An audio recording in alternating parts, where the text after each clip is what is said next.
Holzenkamp se retiró del Parlamento en 2017 para dedicarse a tiempo completo a la industria agroalimentaria. Su sucesor en la comisión, Johannes Röhring. Él también trabaja para Agravis y le ha dado forma decisiva a la regulación sobre fertilizantes. Desempeña diversas funciones en el sector agrícola y está entre las personas con mayores ingresos del Parlamento. ¿Quién es Johannes Röhring? El actual portavoz del CDU en el Comité de Agricultura ha aceptado la mayoría de las actividades secundarias en la industria recién después de haber sido nombrado en el Comité de Agricultura. Actualmente ocupa alrededor de 15 puestos en empresas, asociaciones y en el sector crediticio. Solo una muestra. Forma parte del Consejo de Administración de una empresa de certificación responsable de las inspecciones en la industria alimenticia. Otra posición clave es la presidencia en la Asociación de Agricultores de Westfalia. Además, Röhring es consejero de un banco hipotecario, un banco de bienes raíces, así como de un fondo de pensiones que provee de planes de pensiones. Y Johannes Röhring también está en Agravis, el distribuidor de fertilizantes. Forma parte de su consejo de administración. Le solicitamos una entrevista a Johannes Röhring. Su respuesta: imposible por razones de agenda. La consulta escrita sobre si ve en esto un conflicto de intereses queda sin respuesta. Agravis nos comunica por escrito que no ve un conflicto de intereses ni en Röhring ni en Holzenkamp. Los diputados, afirma, actúan conforme a su propia conciencia. Nos dirigimos a Bruselas. Desde hace meses existe una demanda de la Unión Europea contra Alemania porque la regulación sobre fertilizantes no protege efectivamente el agua potable. Aún amenaza una multa, 850.000 euros al día hasta que Alemania finalmente corrija las leyes. Nos reunimos en Bruselas con la ministra federal de Agricultura, Julia Klöckner. ¿Cuán grande estima que es la influencia de la industria? Los parlamentarios en el Comité de Agricultura, especialmente los de CDU y CSU, están muy relacionados con la industria. ¿Se logra así una política equilibrada? Es nuevo para mí que estuviesen relacionados con la industria. Es decir, si alguien tiene su propia granja, para mí... Me refiero a puestos en juntas de administración en las grandes empresas de la industria agrícola. Conozco a Gita Konnemann. Ella no tiene un puesto en administración, o Marlene Modler u otros. Así que creo que deberíamos ser justos y no trabajar con esas categorías de blanco o negro. Hay intereses por todas partes. Y que alguien tenga intereses no es algo malo en sí. Hay que ser, por un lado, transparentes y, en segundo lugar, al tomar decisiones políticas, es importante no satisfacer solo el interés de un grupo de intereses, sino lograr un equilibrio. ¿Es posible un equilibrio de intereses cuando la influencia de la industria es tan fuerte y afecta el presupuesto de los diputados?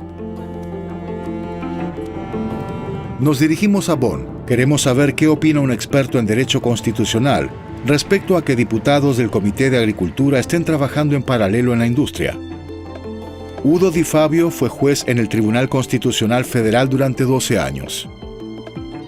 La cuestión de si los parlamentarios pueden ser partes interesadas es una pregunta tan antigua como el parlamentarismo.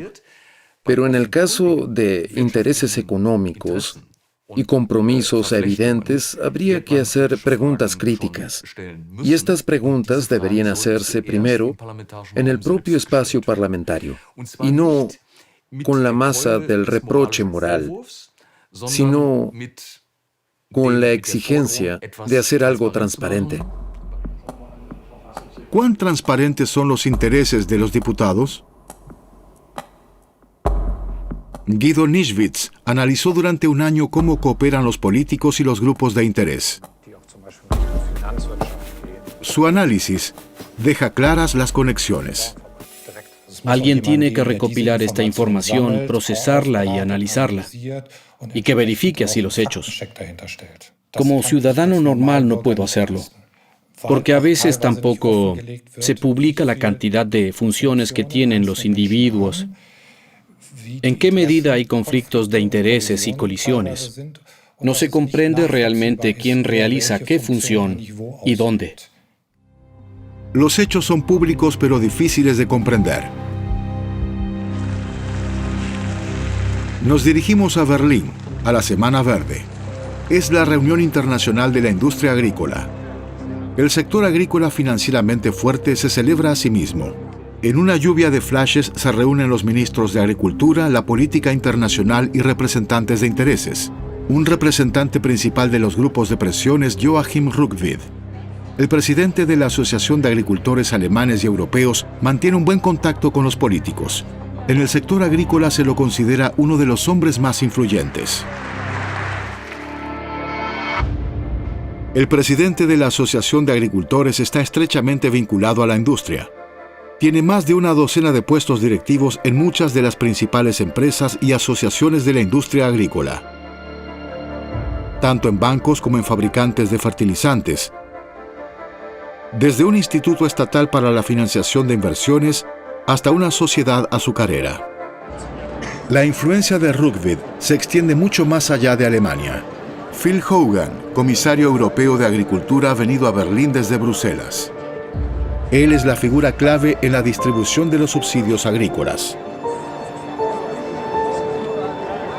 Joachim Rückwid busca un contacto cercano con el comisario de la Unión Europea.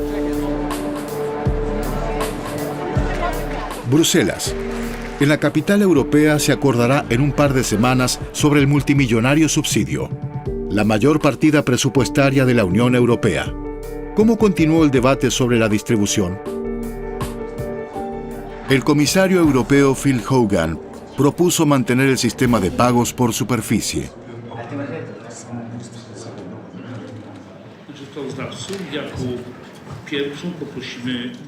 En el Comité de Agricultura volvemos a encontrar a los tres diputados alemanes. Albert Dess, del CSU, director de una gran lechera. Martin Häusling, de los Verdes, agricultor orgánico. Y Maria Neuchel, del SPD, maestra. El comisario defiende el antiguo sistema. Estoy muy sorprendido de que se hayan hecho tantos comentarios sobre los pagos directos, aunque estos son muy importantes para los agricultores, especialmente en lo que respecta a la capacidad de supervivencia de las granjas. Es una falta de respeto. El diputado Martin Häusling critica este sistema. Sí, gracias por darme la palabra. Estoy un poco decepcionado, señor Hogan. También estoy de acuerdo con los anuncios del Tribunal de Cuentas de que los objetivos climáticos no se pueden alcanzar con los pagos de la primera columna. Pero no encontré nada concreto. Señor Hogan, ¿puede escucharme? Aún no terminé. Me parece muy importante que el señor Hogan también escuche a los diputados. Y señor Hogan, nada cambia, solo los epígrafes. Pero creo que es bastante discutible que solo cambiando epígrafes se pueden cumplir objetivos medioambientales y climáticos. Gracias. No es fácil hacerse escuchar aquí en cuanto a la preocupación ecológica. Albert Dess, el diputado del CSU, defiende los subsidios calculando al detalle. Sumando todas las partidas de Bruselas, a la agricultura se destinaría algo menos del 1%. Hay que dejar claro también ante la opinión pública que la agricultura no es la gran beneficiaria de los subsidios, como siempre se afirma. ¿Qué intereses persigue Albert Dess? Él dice que necesitaríamos más exportaciones de alimentos para alimentar al mundo. Debemos aumentar la productividad. Para 2050 necesitamos un 60% más de alimentos en el mundo. Y el aumento de la productividad no significa que el medio ambiente se vea perjudicado, porque esto no se puede sostener científicamente. Considera cuestionables los estudios que establecen una relación entre los químicos agrícolas y el daño ambiental. Albert Dess se dirige constantemente de un comité a otro. En el comité sobre pesticidas, por ejemplo, apoya el uso de glifosato.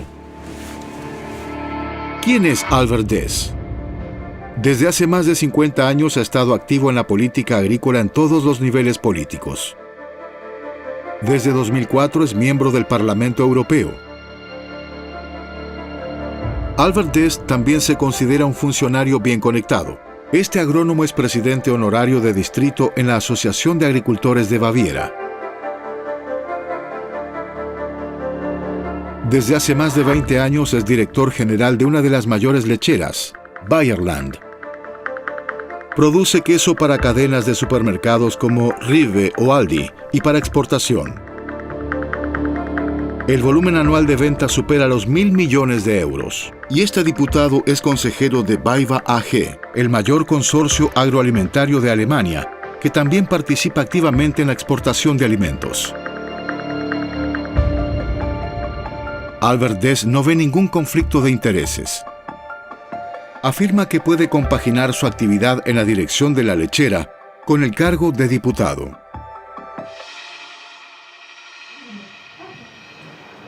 Otros parlamentarios, sin embargo, juzgan de forma crítica su cercanía a la industria.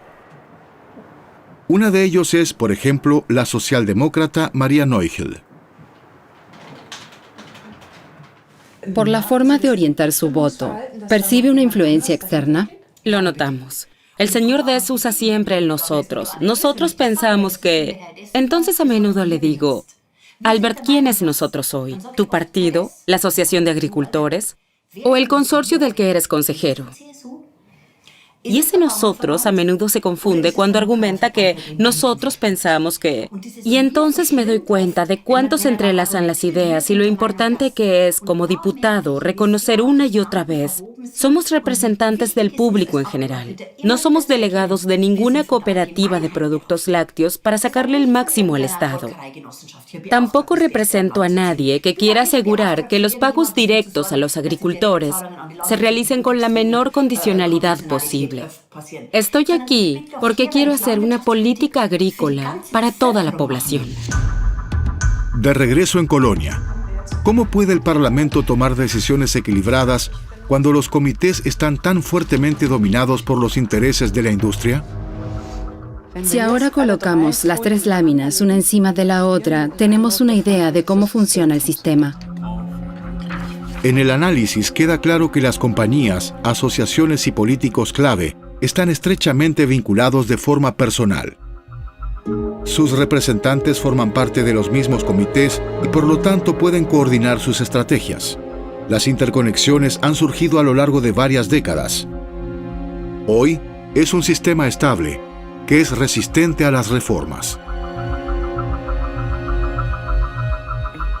Bruselas, primavera de 2019.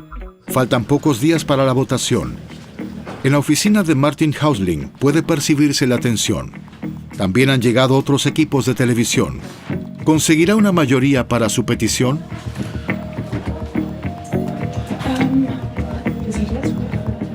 El comité se divide básicamente en dos facciones. En definitiva, son decisivas algunas personas, ya sea en una dirección o en la otra.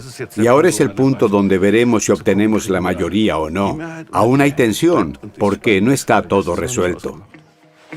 Maria Neugel también trabaja en una propuesta para el Comité de Agricultura. Quiere llamar la atención sobre los conflictos de intereses. La mitad de los diputados en el comité son productores. Así que ellos se benefician directamente de los subsidios. Así que a los ojos de Maria Neugel, esto prefigura un conflicto de intereses. Fui por más de 10 años concejal en el municipio de Rosenheim. Obviamente en algunas cuestiones era parcial. Por ejemplo, en el caso de expropiaciones en zonas donde yo tuviera un terreno, en esos casos no es digno participar de la votación. Está prohibido. En un municipio, lo normal es echarse a un lado y no participar de la votación en casos de conflicto de intereses. Pensé que también sería así en el Parlamento Europeo, pero desgraciadamente no es así. En realidad, en el Parlamento Europeo también existe un código de conducta que establece que los diputados deben dar a conocer por escrito un conflicto de intereses. En última instancia, sin embargo, esto no tiene consecuencias para el voto sobre la política agrícola común. En abril de 2019, el Comité de Agricultura decide seguir con los subsidios a la superficie. Alrededor de la mitad de sus miembros tienen vínculos con la agricultura. Le consultamos a Udo Di Fabio, aboga por una mayor apertura en el debate, tanto en Bruselas como en Berlín. Los grupos de presión existen en diferentes direcciones y de alguna manera es parte del parlamentarismo, pero tiene que estar a la luz y no en un cuarto oscuro. Cuando algo así tiene lugar de forma oculta y de pronto se vuelve público, surge la desconfianza. El constitucionalista considera sensata la autorregulación del Parlamento, una especie de examen de conciencia estandarizado. La investigación nos ha demostrado que se necesitan mejores regulaciones de transparencia y además un código de conducta en caso de que los políticos tengan intereses financieros personales, ya que las actividades secundarias de los políticos agrarios son legales, pero perjudiciales para la credibilidad de la democracia.